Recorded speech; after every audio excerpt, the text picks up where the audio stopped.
Okay, now that we've explored talent acquisition and how to retain the best and the brightest in your company, how do we develop the next generation? Are you a Gen Xer questioning how to attract a new superstar Gen Zer? And better yet, how do you develop that superstar who is a family member, who will be the future leader of your company? To answer these difficult questions today, we have a select panel of speakers that have gone before you into this challenging territory. There's much to learn from our local panel members today, and the Central Coast is proud to have such success stories right here, and we're lucky to hear them firsthand. You know these trusted names as regional business leaders. Mario and Mary Rizzoli first opened the doors to Rizzoli's Automotive in 1976. Since then, Rizzoli's has earned a reputation as one of the premier auto repair facilities on the Central Coast. In 2007, third-generation Rizzoli's, brother and sister, Kyle and Karen, joined the business after graduating from Cal Poly. Kyle with a mechanical engineering degree and Karen with an ag business degree. The vision for Rizzoli's Automotive was to continue to provide the community with dependable and trustworthy automotive services. Kyle and Karen are making the dream come true every day, both here in San Luis Obispo and in northern Santa Barbara counties. Also on our panel is Josh Bingham. Josh is the Director of Operations for Jack's All-American Plumbing. As a family-owned and operated business located in Santa Maria for the last 28 years, Josh has seen a lot of the highs and the lows that come with being a small business owner. His parents, Jack and Becky Bingham, started the business actually before he was born. Josh is a graduate of St. Joe's High School in Santa Maria and a graduate of Cal Poly, where he ultimately received a master's in business administration. Following graduate school, Josh felt the need to spread his wings, began working for Tenet Healthcare in Dallas, and at that time Tenet had more than 90 hospitals throughout the U.S. He came aboard after Tenet had acquired the company that he was working for and was involved with the integration of enterprise-scale software systems. As the son of small business owners, Josh was eventually drawn back to the close-knit and fast-paced world of his family's business, Jack's All-American Plumbing. For the past year, he's been reintegrating himself into the business as his parents have begun their well-deserved transition.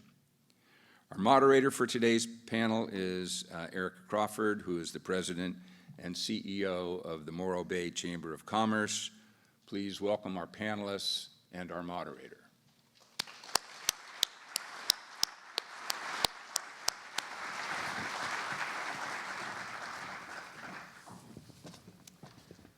All right.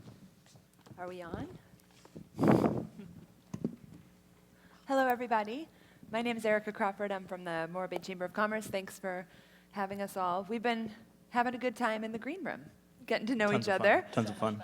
So much fun. I was just excited that there was a green room. There is a green room I've at never the been Clark in a Center, green room. guys. It's really nice back there. Yeah, I felt real like a rock star back there. Just pounding water back there. So we're happy to be here. We've gotten a chance to get to know one another. We came prepared and we have questions. So do you guys just want to jump in? Let's do it. Do you want to introduce yourselves? Maybe we should start there. Yeah. Like put faces to names. Yeah. I'm Kyle Rizzoli from Rizzoli's Automotive. I'm Karen Rizzoli, Rizzoli's Automotive. I'm Josh Bingham, also with Rizzoli's Automotive.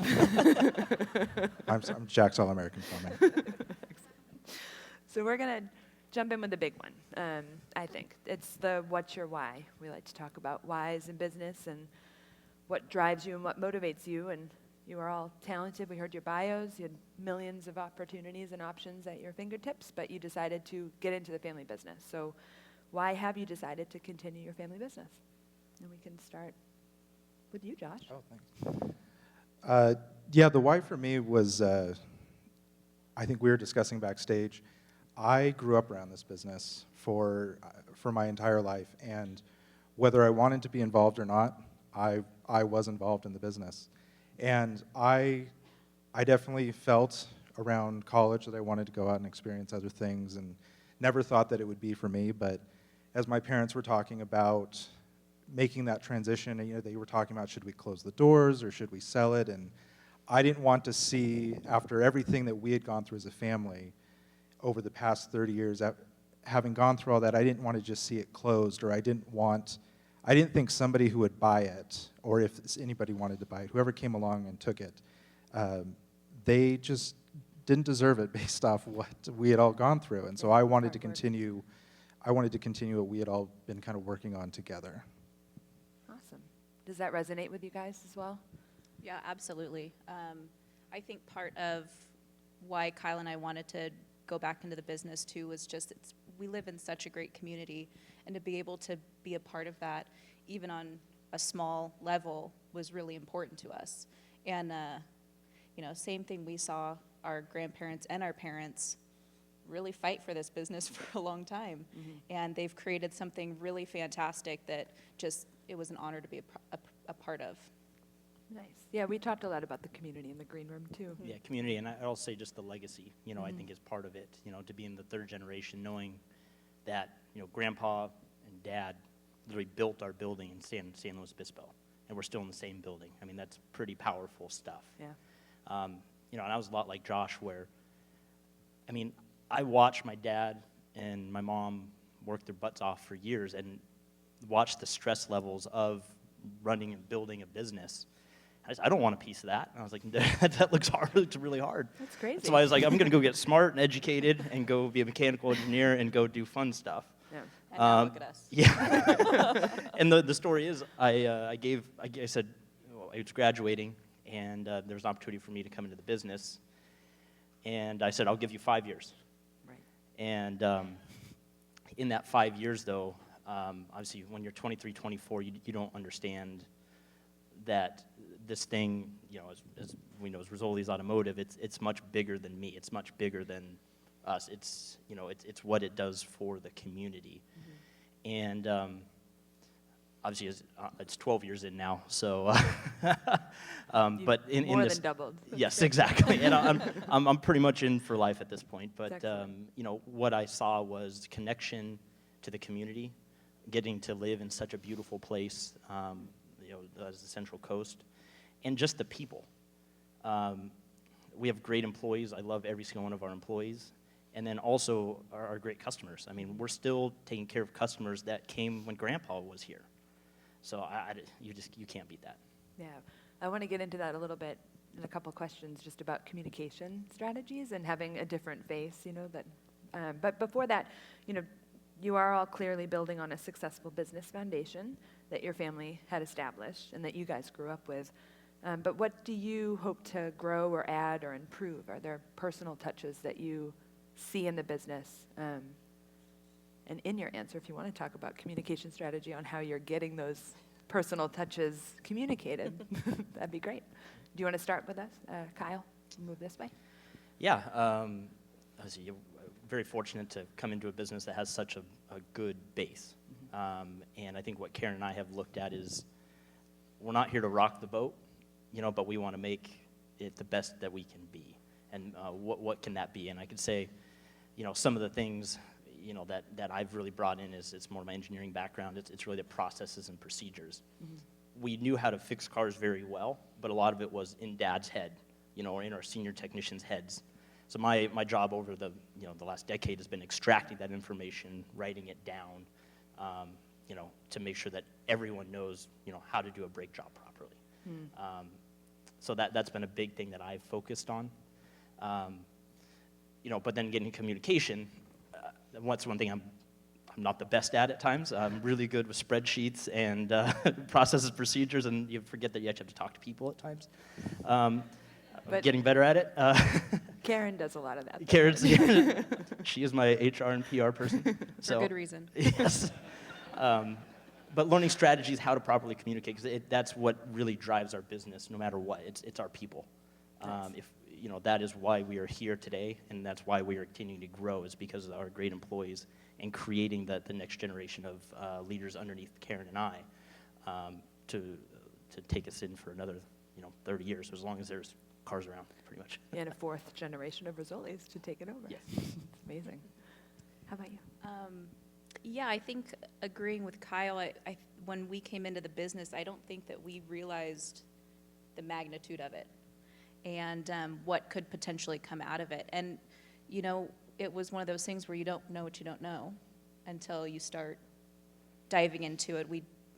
Lots of management classes and networking and all that, and it really opened our eyes to we can really make this something even better than it is.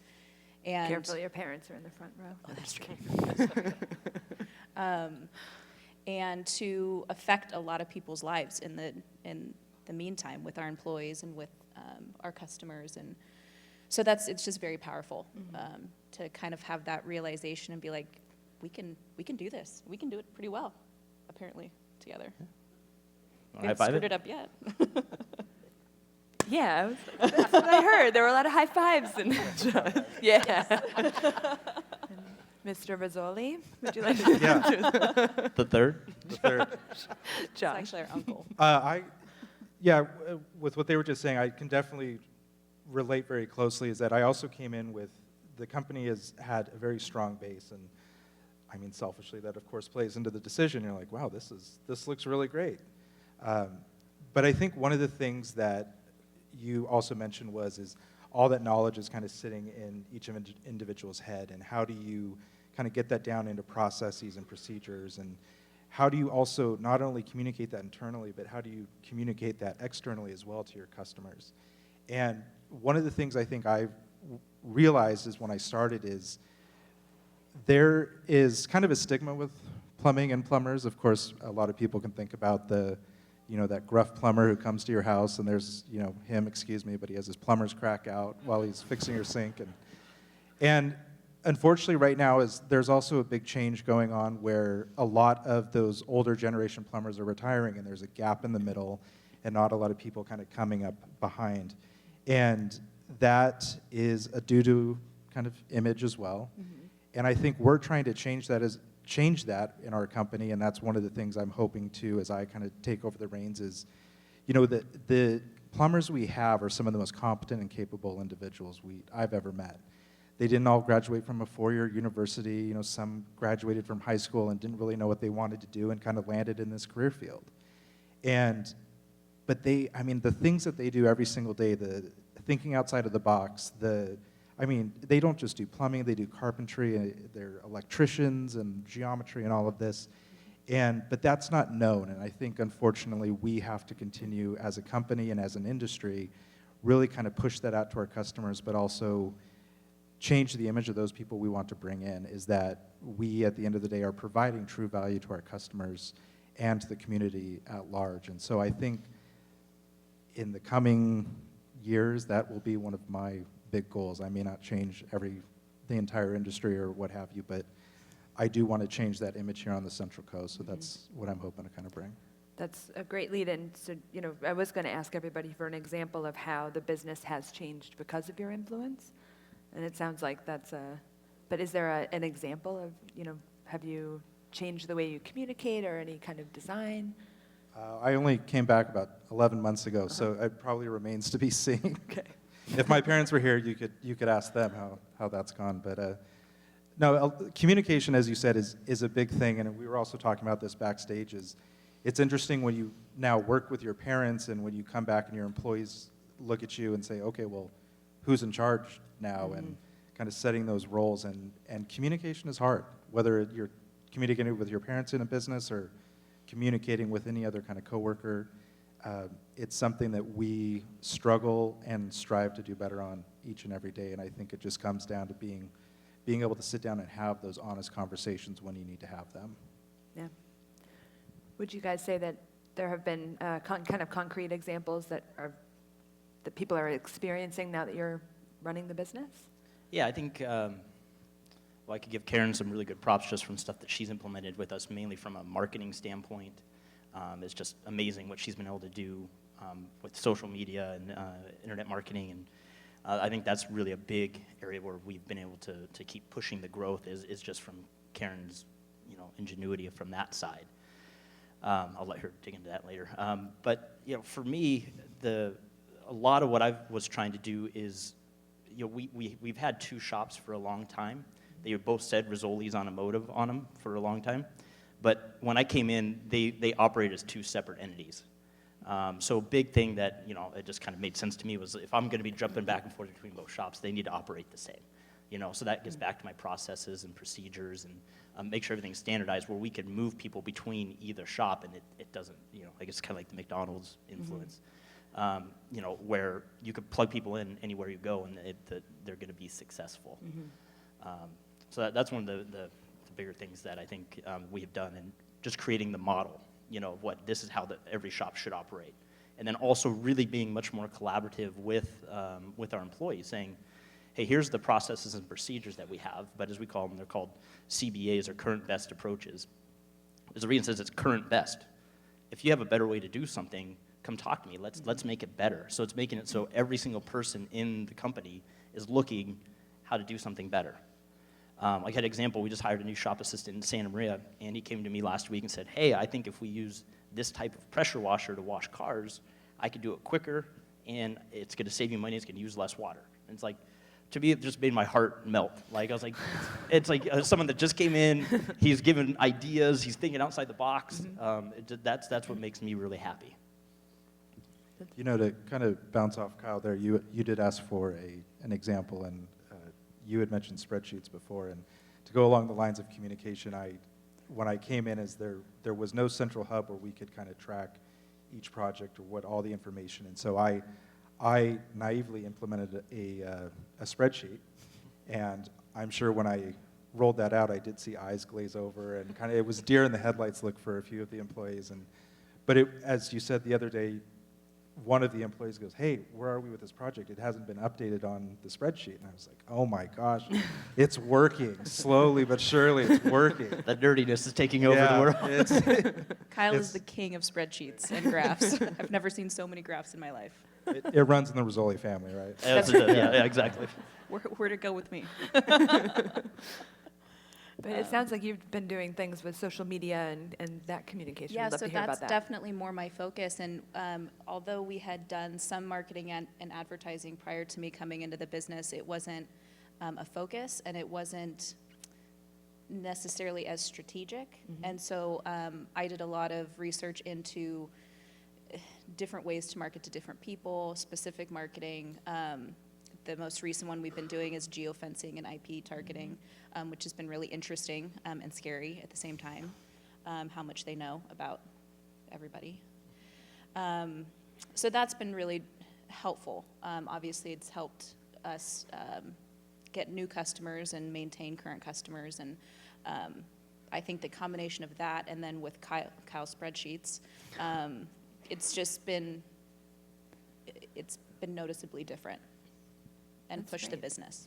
That's great. Do you feel that there's, when you propose ideas, do you kind of navigate generational differences? Are you communicating in a different way to, say, a baby boomer or a Gen Xer than you are to a millennial or a Gen Z? Do you employ different strategies when you're? When it comes to marketing, yes, absolutely. And we've even found that just in between the two shops, we have to advertise extremely differently because it's such a different demographic between the two locations. And I mean, on that same kind of thought process is when having to communicate with customers too. We have people older generations that have been coming to the shop for a long time that pretty much just hand us the keys and just take care of it, where there's other generations where they need more help through the process, need more educating, that kind of thing. More surety, kind of trust. Exactly. So that's been what Kyle and I have really been focusing on too, is making sure that everybody feels comfortable and that we are able to communicate with not even just among ourselves, but with all of our customers as well. I'll kind of run with that from an employee standpoint. You know, I'm kind of on that gap. You know, since I'm 35, I'm on the edge of being a millennial myself. And when I originally came into the business, I mean, I was the young kid with the right last name, you know, so, you know, it was really, I had to really earn my respect, especially from the older generation. You know, because I'd say the older generation is, you know, pull yourself up by your bootstraps, you know, go out there, kick some butt, and everything's going to be fine. The younger generation now, you have to help them, and it gets back to a lot more of they need to see the mission, they need to have a clear path on where they're going. It's not so much of I'm just going to figure this out on my own. It's a connection to purpose or like a connection to Yes, cause. yes, and I think that's a big thing that, you know, we've been focusing, or at least I've been focusing on, is really connecting with each individual person. And, you know, if you get to know each individual employee, know what they're here for, what they're trying to do, and then do everything in your power to try to help get them to where they want to be. You know, kind of gets back to what Peggy was saying earlier in the first part of this was, you know, they have to have that connection on where they're going. And we fight that a lot, you know, especially with our younger technicians, you know, where they get these very talented guys, where before you'd get these technicians that just want to work, like they just want to work under these master technicians. Well, now they want to do that, but they want to get paid, they want recognition. I mean, there's so much that goes along with it. So that's a big thing that we've been really trying to focus on with the younger guys. Do you see any generational at your shop, or do you employ different strategies at all? I think from a generational standpoint, I think my generation, the millennial generation, I think I think we're much more used to change, and we're much more willing to accept change. But I say that with a caveat, because change can be good and it can be really exciting, but change can also distract you from doing what you need to do correctly and what you need to continue to do correctly, doing the right things over and over. And I think that's, even in myself, fighting that with a company that's been around for 30 years and recognizing that even though you can have a lot of great ideas and you can try and push them forward, but you still have to execute on those things that can keep the business running. I mean, at the end of the day, your customers still want better, faster service at a cheaper rate. So with that as well, I think I have kind of two groups. I have an older generation and I have a younger generation of technicians. And I see that as well. The younger technicians, they're much more willing to adopt new practices or tools or what have you. The older guys, they're like, no, I know this works. And so juggling those can be a challenge, but it's interesting to watch when those two worlds collide and kind of see the exchange of ideas. And as the operators and the owners of the business, kind of, you're leading the strategy on trying to make those worlds not necessarily clash, but so do you have any examples of, well, I guess we'll get off of that. I don't want to go too crazy. But I do kind of want to know, sometimes millennials get a bad rap. You've just self-identified as a millennial, so you're going to go first, John. I think we all are.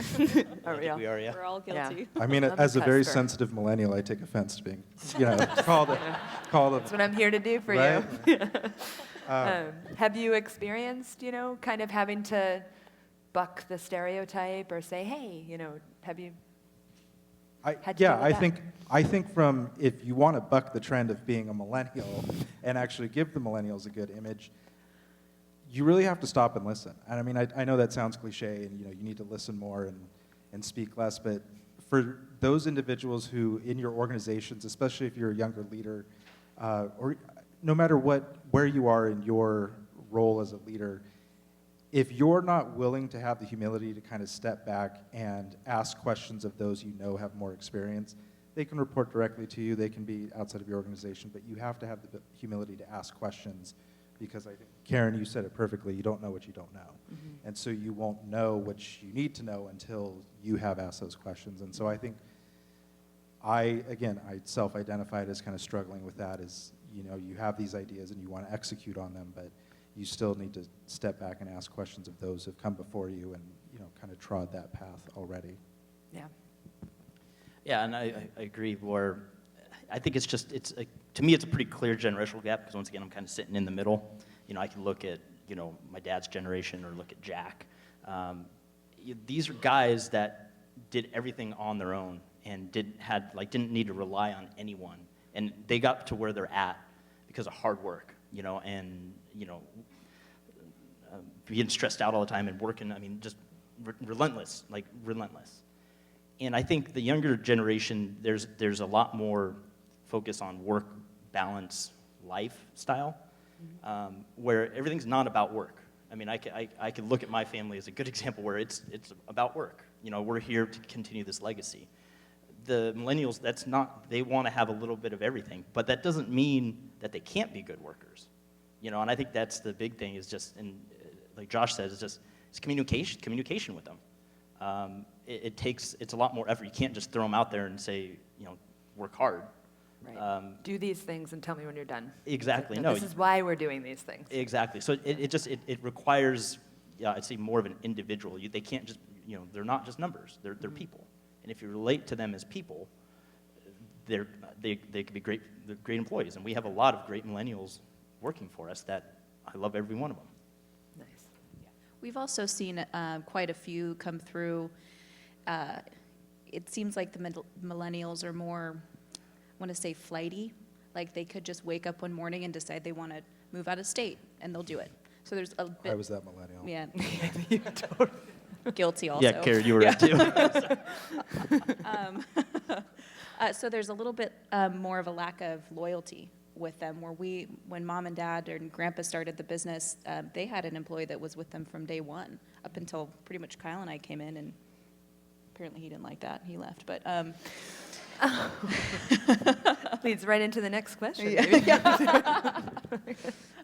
So that's what I've seen mostly. Like Kyle deals a bit more with interpersonal relationships with the employees, but I've definitely noticed that with the younger employees that you can't always 100% rely that they're going to show up, and that's the biggest thing. And when we find good ones, they're really good ones. It's just there's definitely a trend going in that direction, is what I've seen. Well, you know, so is there an example that you could share of a time that something went wrong or that, you know, really didn't work because of the generational gap? And this maybe is, you know, Jim and Kay, you're right up here in front. Jim and Kay Rizzoli are here as well. So I was going to say, don't worry, your parents aren't here, but they are. So, but, you know, but be truthful, you know, any kind of an example where a clash happened and you attributed the cause to a generation gap. It's, once again, I'm a millennial, so I don't know if it's a generation gap, but I Yeah. could give, like, we had an example of a younger technician, once again, really talented, and he came to me and said, you know, I'm quitting. And so first thing I always do is, you know, why? You know, come on, Ray, like, what's going on? We've been training you, you know. And when I started digging down to it, you know, what it was is he didn't see the why, you know. He didn't understand, didn't see the bigger picture. He didn't see a path, you know, and that was a great learning experience for me.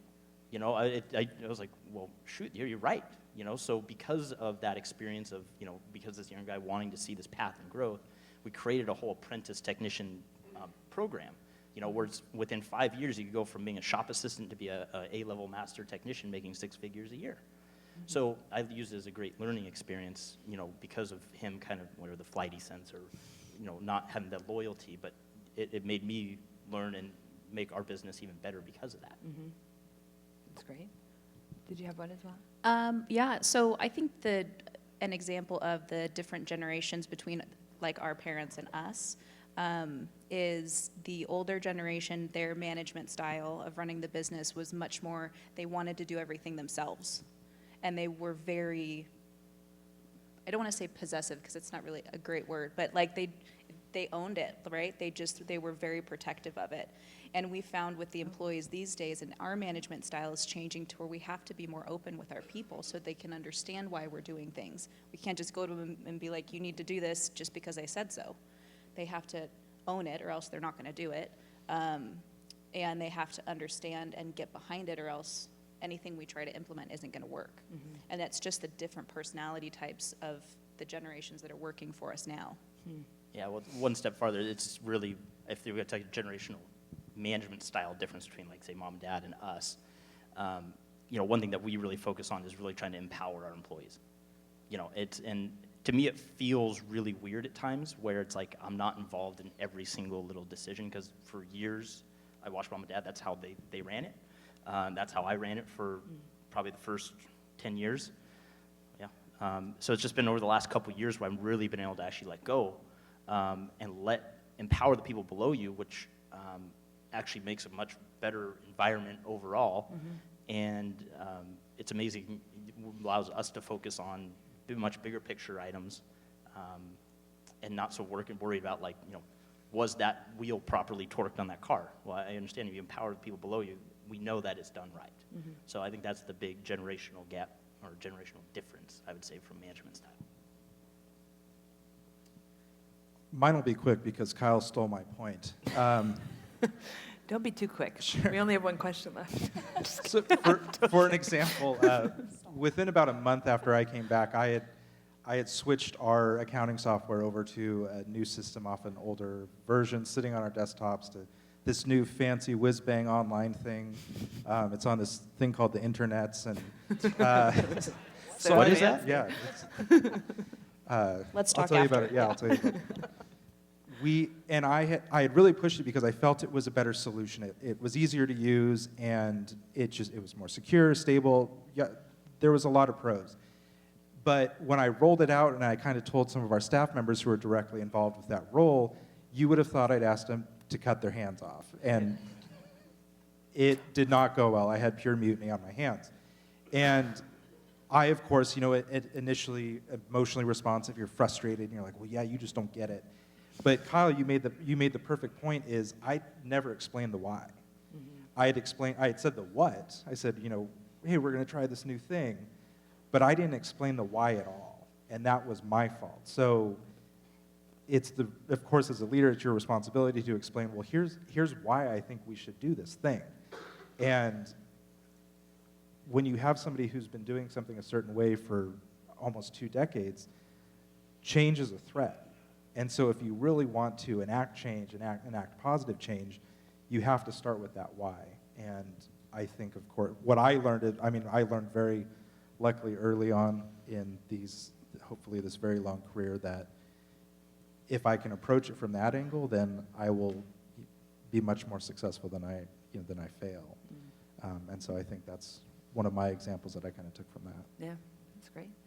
I want to talk just a bit, something came up when we were talking before we all came out about transition time. And, your parents are both involved for the Rizzoli company, and your dad, Jack, is still involved in the business too. Just how long, what does the transition look like to you? Are you guys all running the day-to-day now? And if you are, how long did that take? Was it like, okay, next day, or was it months, Mine was years? the accelerated process, throw into the fire and see if I could come out, and evidently I'm still here. And that was more on the day-to-day operation side. So a lot of, Dad has always, at the beginning, I think it frustrated me, because I was like, why is Dad not here to help me? But looking back on it now and talking with other, businesses that have gone through the transitions where, the dad-son dynamic, I think it was the best way to do it. I definitely failed a lot, but that's also, as I say, I got a lot of experience, which is getting what you get. That's what you get when you don't get what you want. Were your customers understanding about that? Because your customers, I imagine, are kind of like family too. So. Well, to me, that's different. Was it all behind? Yeah, they didn't see those They didn't things. see any of that. Perfect. Yeah, what I'm talking about is more management. From Yeah. a business flow standpoint, everything. They didn't see any of it. Good. Now, I will say, and Dad went through the same thing when he transitioned from Grandpa to him, and then him. It's, you're never going to be good enough as your dad. You're never going to be good enough as Grandpa, or Grandpa was the best guy in the world. You're never, it's the big shoes kind of thing. And that's, it's hard for anyone to live up to the generation before you, and all you could do is work really hard and show them that, that I am the right person for the job. But getting back to your visual question, the transition time. Yeah. Like I said, I was more just thrown in at it and learned a lot on my own. And I definitely took a couple years for me to kind of get my feet underneath me. But now that I'm there, I really, looking back, think it was the best way to go about it. Yeah. You've been there, what, 5 years now, or Karen? Karen? 3. 3, oh, 3, okay. I had the more fluffy transition. Good for you. I was not drop kicked at all. Only lashed. Yeah. Your parents are right there. I know this. They know all this. It's been really nice, though, to have mom and dad still here helping out. Like, although they're not part of the day-to-day, we can pick up the phone anytime and call them if we have any questions. And I felt like I did have a pretty steep learning curve right out the gate, just because there's a lot that goes into what mom did, and I had no idea until I was living it. But it's been a solid 3 years for my transition to take place. And I think we're finally at the point where everybody's comfortable enough for mom to step away a little bit more and go do fun stuff and enjoy life after working so hard for 30 years. Yeah, and then I think with Karen, we kind of have a general, like, I think idea in all of our head was about a 5-year transition from her coming in and transitioning what mom has been doing to, for Karen's, that from a specific time frame, that was kind of what we have in mind. And I think we're pretty much right on target for that, which is pretty great to see the growth of Karen. Because like I said, from that side of our business, all the bookkeeping, accounting, HR, payroll, I mean, it's Every facet. Right? every facet. I Yeah. create all the messes and she has to clean them up. So Every Good day. sister. Every day. Every day. From a customer standpoint, though, I think that it helped tremendously that mom was still in the office while the transition came with me. And so people were still seeing her face, a familiar face. And then, Kyle and I have worked in the business since we were like 6. Like, we've Right. been there. Most of these people that's not actually 6. I know, it's like child labor laws. We don't want to out that. And so a lot of these people watched us grow up. Yeah. And so that, I also think, was tremendously helpful with helping our customers be okay with the fact that, grandma and grandpa weren't there anymore, and then mom and dad are transitioning out. Because that can be hard. Yeah, definitely. Yeah, you want to recognize the face if you've been going through the same door for years and years. Totally, And then it's yeah. like, whoa, that's Mhm. great. Even though you guys do look quite a lot like your parents. Yes, it's a compliment. How about you, Josh? I'm also on the 5-year plan. I'm just starting the 5-year, but I think if it was up to my dad, it would have been the day after I said I wanted to come back to the business. In fact, he did one of those like fist pumps and said, "I'm out of here."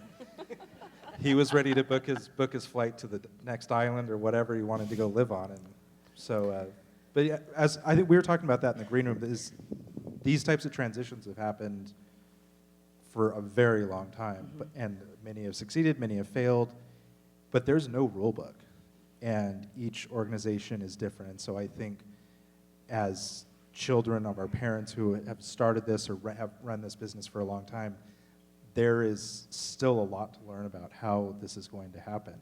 We can put plans in place, but it goes back to the communication thing. We can kind of execute along that plan, but we then need to revisit and revise and what have you. So again, I've only been back a little less than a year, so it remains to be seen. Yeah, you're in the throes of transition. Absolutely. That's good. yeah, and I'll second what Josh is saying. To me, it really comes down to communication from the family when it's coming to the transition and who is responsible for what. And like when it gets back to when Dad kind of threw me into the fire, I think it was very easy at that point to know that like it's me. I have to make this happen. Where I think that's the biggest struggle that most have is the struggle between the father and the son through that transition. So I think it's a fine balance in, I don't know if that's necessarily the best way to do it. Worked for us, awesome. But no rule book, right? But there's So- no rule yeah, book. So, yeah. and it really just comes down to communication between, the generations and what is expected, where are we trying to go. Yeah, business goals, having Business clear, goals, everything yeah. needs to be aligned. As soon as they're not aligned, then that's where it's time something's got to change. Yeah. And personality types play a huge role in it, too. I mean, if you have family members that are completely different personality types and they just can't communicate effectively, that would make it a lot harder to make that transition. And so, I think Kyle and I had 2 complete opposite transitions where he was just thrown into the fire, and then I've been more we've left along. Gradual. Gradual.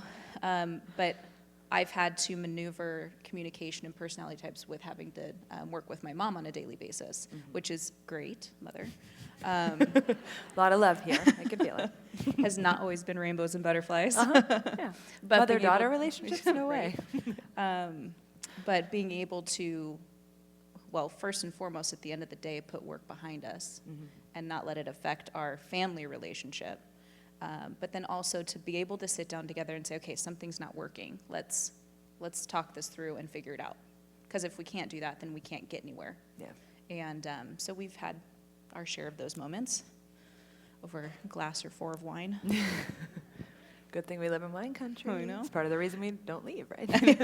Exactly. So, yeah. I think if we can, I think I'd just like to kind of wrap up on a, it's nice to see the roots that businesses have in this county and in this region. So many, families that are turning businesses to next generations over long periods of time. So it'd be great for us all to hear from you what you've learned from your parents and their leadership, about leadership and their generation. What have you learned from them about leadership? How's it crafted you into a leader? After you guys. Yeah, no pressure. Okay.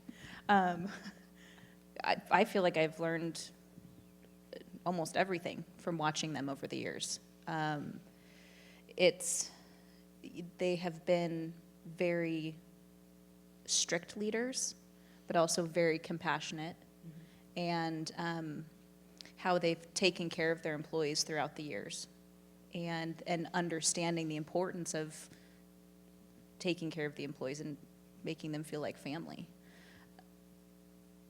Definitely, I think I have a different management style than Mom, and I think definitely for Kyle, but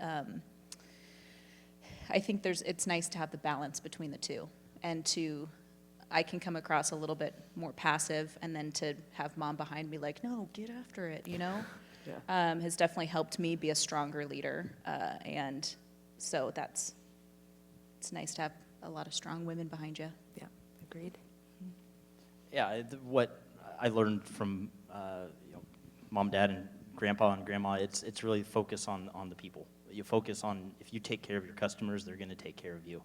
And everything that we do around Rizzoli's is based around that principle. It's like we want to make sure it's the best experience for the customer. And then from a people standpoint, taking care of your employees. If you take care of your people, they'll take care of you as well. So, I mean, it's such a focus on people.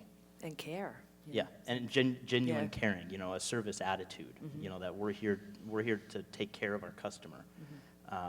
So I think that's one of the biggest things that we've learned, from throughout the generations. I feel like I tell people this all the time, but our grandpa Mario, who started the business, worked at a local dealership and did not like how they treated their customers, and that's how we were created. He knew he could do it better. So to this day, even still tell people, we're just trying not to screw it up. Like, just keep doing what Grandpa wanted, and just try not to screw it up. Yeah. That's great. I think for me, relationships would be the first one. I mean, learning, it takes years to build a good relationship, and it takes a minute to destroy one. And I think that's what my parents have strived for their entire career. And in this business is what has kept them successful and the lights on is building those relationships and continuing to build them, and not getting lazy with keeping up with people, and knowing who your customers are, and knowing who your employers are. I think you even said it as well, as being able to have your customers be comfortable with who's on the other side of the door, who's on the other side of that phone. And that is, of course, that's a big point for me. But I think the last thing, and not to sound overly cliche, but it really is, I mean, it's to never, ever, ever quit and give up on what you're doing, because that is how they succeeded so far, and I know that if I can continue that formula, then that is how we will continue to succeed as a business, is staying the course no matter the challenges. So, yeah, like I said, we'll see. That's great. I really appreciated getting to know you guys, and we literally just got to know one another on stage in front of all these people. It's really exciting. And I hope you all took something from it. This is service industry businesses, but the messages are translated across every industry.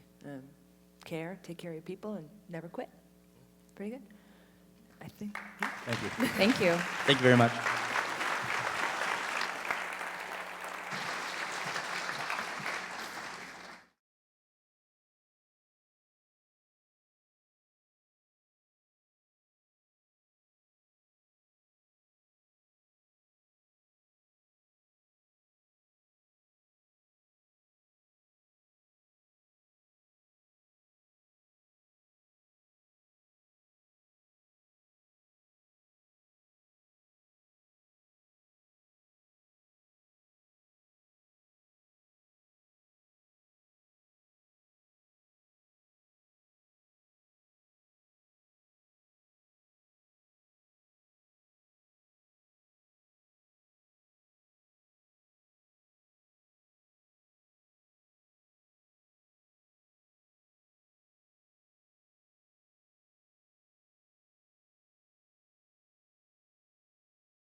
Best.